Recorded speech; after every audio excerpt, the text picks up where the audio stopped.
If you drop lead on your toe and it really hurts, but it's not worth going to the hospital, can you still go scuba diving? Hi, all of you awesome scuba divers out there. Welcome to the Scuba Diver Magazine channel, your favorite place for the latest scuba diving news and gear reviews. And welcome to Ask Mark, our scuba diving Q&A, where I, Mark, former dive instructor, do my best to answer your scuba diving questions. So if you do have any scuba diving questions, by all means, pop them down in the comment section underneath this video. Use this Ask Mark hashtag to get it featured in an up and coming video. And in the meantime, I'll do my best to type out an answer so you get an answer sooner rather than later. And the audience does an awesome job of answering questions for me as well. So thank you everyone for doing that. It's been a little while since I've done one of these.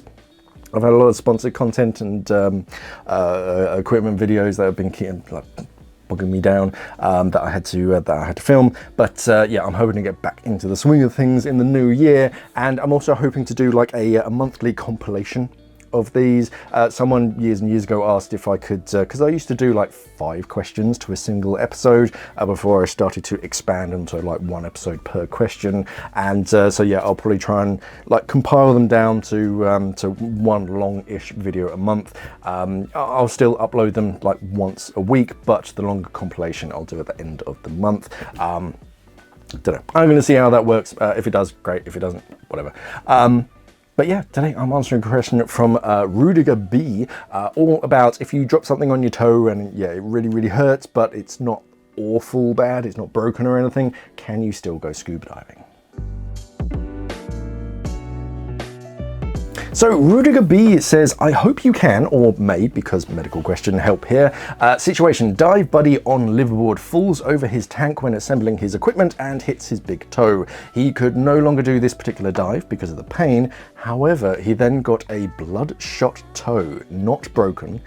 No one could tell if a so-called blue spot was a problem with diving. Do you have any experience there?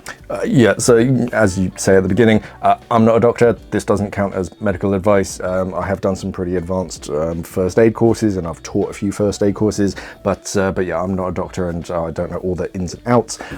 This is literally all I have for this case study, but I'm basically just going to turn this into like a broader discussion, shall we say. So if you have anything to say, anything to add, if you've stubbed your toe or whatever, then yeah, let us know down in the comment section. As far as my personal experiences, something similar happened to a buddy of mine. He, and this is why we teach you to hold weight belts from the non-buckle end. He did the opposite. He was an instructor and he was just about to teach a course, picked up his weight belt and one of the lead blocks slipped off of it right onto one of his toes. That hurt like the dickens. And I think he continued the training dive. It just hurt a lot. I myself, I've stepped on a rusty nail between dives. That sucked. It's kind of fine for like the first half an hour and you think you've got away with it. But then after half an hour of finning, it starts to ache. And then you start to try and fin like one-legged, and therein lies the main like problem. I'm less worried about decompression complications, more about like mobility issues, because another time I stubbed my toe on a dive. It was a beach like resort. Everything was sand between each of the buildings, and they thought it would be a good idea to coat their like steps up into the buildings sand colored. So me not paying attention, just in like flip-flops or something, stubbed my big toe, basically toe punted a concrete block. Yeah, that really hurt, and it was a bit of a bloody mess. Nothing broken except the skin, so I had to like bandage it up between each dive, and yeah, it kind of sucked putting your boots on, and then once you're in the water you think everything's fine, you're going for a while, and then after a while, of course, once the salt water hits it, that sucks, but you kind of ignore that after a while. And then yeah, about half an hour, 3/4 an hour into the dive, then it just starts to ache and it's just kind of annoying. But if you now can only swim one-legged due to the pain, if there's an issue, not just with you, but with your buddy, now you are responsible for them. Could you get their unresponsive, unconscious body out of the water one-legged? if it sucks just hauling your own body weight out, try and do it with a body that's like non-responsive. So that's where my main worry is. So I would always recommend to err on the side of caution and just skip the dive. It sucks, especially on like a liveaboard. You've paid a lot of money and you've done all of that traveling to go somewhere really nice, and you're so close to doing what you love to do that, yeah, you can't, unfortunately. It's one of those things where, yeah, I don't think it would affect your decompression illness. If there are any like medical experts, by all means, let us know down in the comments section, but I don't think I've ever come across any kind of situation where like a stubbed toe or, yeah, a cylinder dropped on the toe has created some kind of decompression complications. The most that I can think of would probably be like masking, but it's like, or your big toe is bruised, which is a sign of decompression sickness. Pain in the extremities, could it be masking other signs or symptoms? Maybe. And would the pressure affect the like swelling or anything? Again, it's another kind of maybe, but probably not. Again, not a medical expert, but would it affect your like decompression? I don't think so. The amount of like blood flow in and around should be fine to clean up any excess gas and prevent bubbles from forming. However, it's one of those kind of maybes where it's just easier just to skip the dive or dives and just err on the side of caution, come back another day. Yes, it sucks, but these things, they do happen from time to time, and your health, and like every other diver in the water, their health is more important than you experiencing or potentially experiencing something. So yeah, I would just kind of chalk it up to, hey, pay attention, don't trip over anything, and always try and protect your feet, and yeah, never carry anything particularly heavy over bare feet.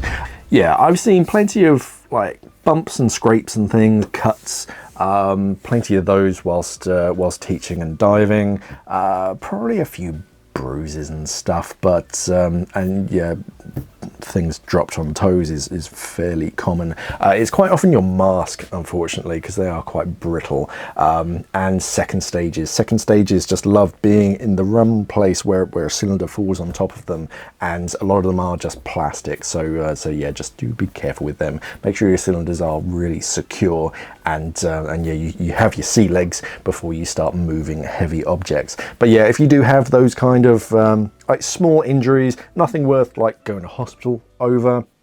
I mean, my first thought is often, usually as most other divers, is just to give Dan, the Divers Alert Network, a phone call. They're medical experts, they're scuba diving medical experts as well, so they're better calibrated to like scuba diving related injuries, but they are doctors and whatnot as well, so they're always quite good to chat to. I imagine you can go through all your signs and symptoms with them, tell them how it happens, tell you what you're planning, and they will be able to better advise.